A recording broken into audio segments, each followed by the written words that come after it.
Welcome guys. So this is my Leetcode section. So this is 1, 3, 4, 2 number of steps to reduce the number to 0.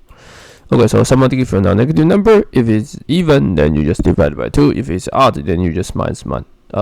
So you have a function f of n. If n is even, then n just return n divided by 2. And otherwise, you return n minus 1. Okay, and then you take how many steps. You check how many steps. So 14, you need 6 steps. Just follow this.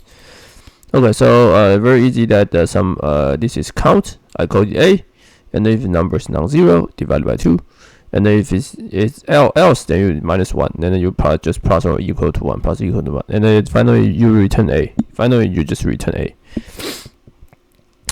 Okay, you just return how many times you did it. So it's straightforward. Just follow the definition, and just write it. Basically, I guess if you use the other ways, then basically which is similar to this.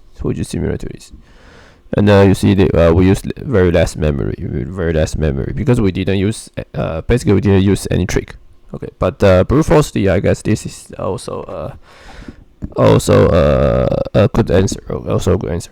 Okay, so I will see you guys in the next interesting videos, and be sure to subscribe to my channel.